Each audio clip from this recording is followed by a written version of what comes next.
Here's a quick video to show you around some of the key features of the GetLocal platform. It's a web-based system to help groups and teams manage jobs, assignment and dispatching, scheduling, volunteer information, shifts and rota, customers or clients, financials and communication. First of all, let's take a look at a simple job. This one is for a customer, Mrs. Valerie, to collect some shopping from a local butcher and deliver it to her house. You can create as many job types as you like, so collections, deliveries, phone calls, tasks or anything else.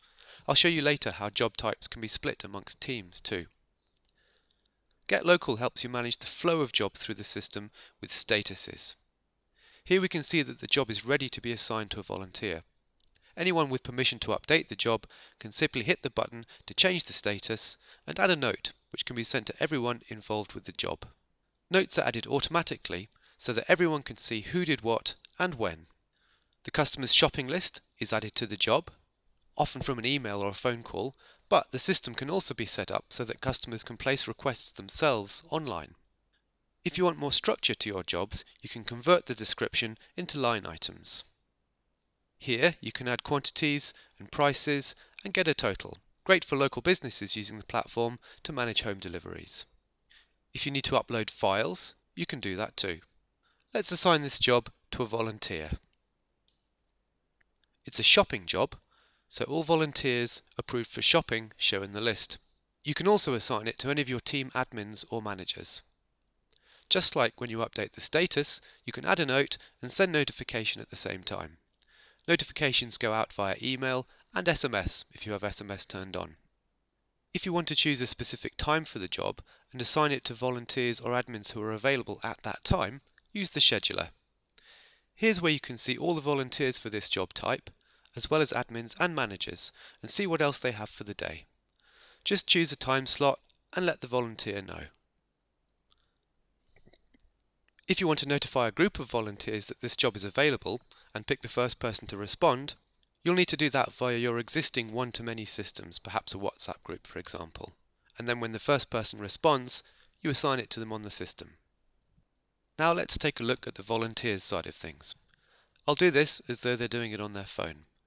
They just click a link in the email or text message to go straight to the job, and then have a look at it and then click to accept or decline.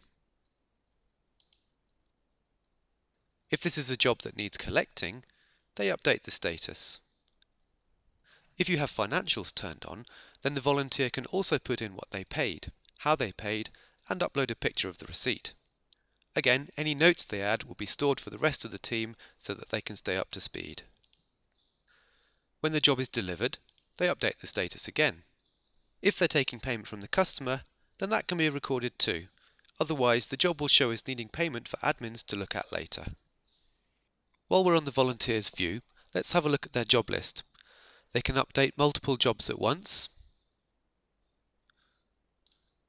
see them on a map, or even select certain jobs for GetLocal to suggest the best route between the addresses. Back to the admin view again. For the same job, we can see everything that's been going on. Diane has collected it, paid, and then delivered it and received cash. And we can see payments further down. Nothing's now due to be paid on this job. When you're happy that the job is complete, just update the status. If there's a problem with the job, all you need to do is put it on hold, and if you wanted to assign it to somebody to resolve, you could do so. So that's an overview of the job flow. You can get a good view of what's going on with all of your jobs from the job list. This can be filtered by a number of fields and a flexible search. You can batch assign from here too. So perhaps you might want to find all shopping, which is not yet assigned, between two dates, and then batch assign that to a volunteer.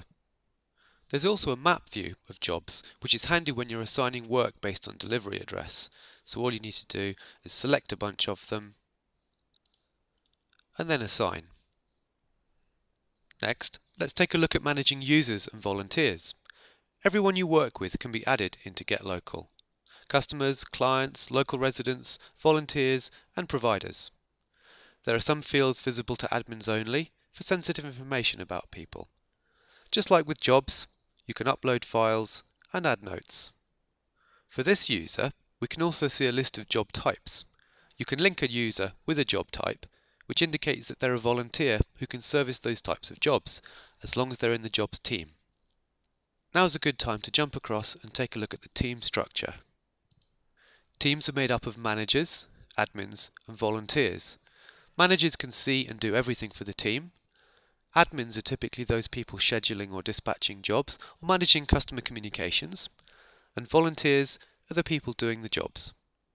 If you have financials turned on, you can see everybody's account balance, which helps you track who owes you money or who you owe money to. You can have multiple teams set up in your GetLocal account, and people can be part of more than one team. We've already had a look at the schedule for a team when we were scheduling that job earlier.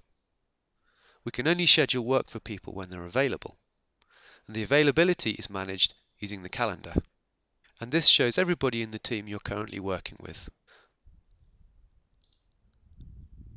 Volunteers and admins can of course manage their own availability when they log into GetLocal.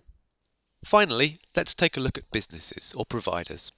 Jobs don't need to have providers, but in most cases will do.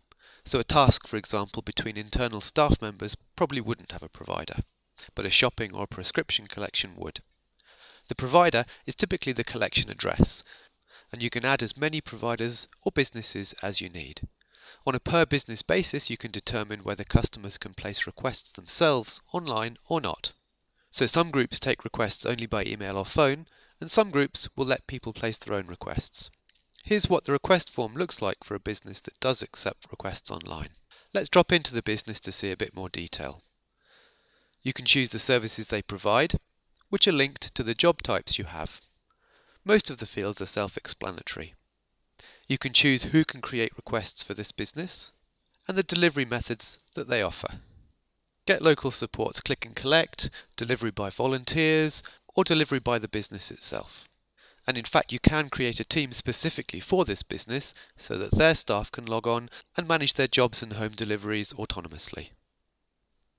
So hopefully that's given you a good overview of the GetLocal platform. If you need any more information, just email hello@getlocal.org.uk.